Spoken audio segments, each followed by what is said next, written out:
Delauter's the Babadook. No! He's coming for us. He's got a Kirby alert for his name and every way you could misspell it. But he recently, he was on the radio and he was talking about council leader, president, or whatever her name is, Jane Gardner, made an executive ruling that he could not bid on like government projects through his like private firm, because that creates what I would call a conflict of interest, and I think others would probably agree. The dictionary would as well. And so he's talking about this on the radio, and he mentions her and Councilman Otis, and he said specifically, Councilman Otis has his head up her skirt, and is like, you know what we're gonna do. And he said this on the radio just a little too fluidly, in a way that had us thinking, he must have thought about this before, if not on multiple occasions. So we sent Christine to infiltrate the council headquarters, and she has uncovered some startling fan fiction written by Kirby Delauter. Very startling. January 30th. Yeah, there's 30 days.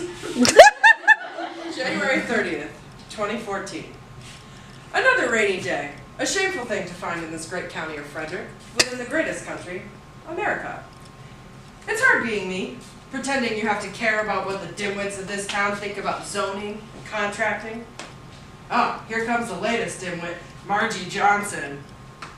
She's 83. I try to undress her with my eyes, but I can hardly manage. Even in my heyday, if I couldn't mentally undress some pretty young hot thing, I could at least find a way to envision her as a pile of money in my mind, which got me just as hot. But I appear to be slipping. Where's that lust for life that brought out an inner lust for everything around me? I let out a sigh as I glanced down at a sheet of legal jargon.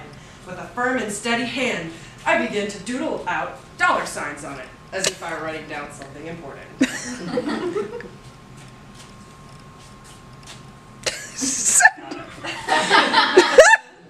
I can feel myself dozing as I block out the room, and when I look up, there's no one left.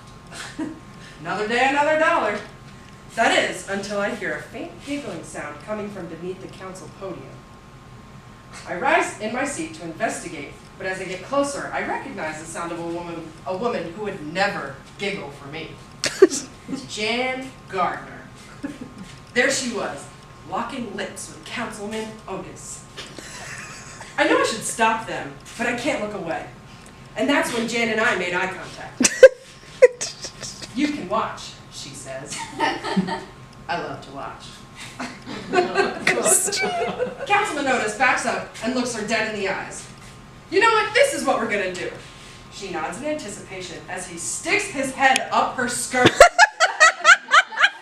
She makes an array of sounds I've never heard before. And as I sit in my chair and observe, I can't help but start shouting, "Say my name!"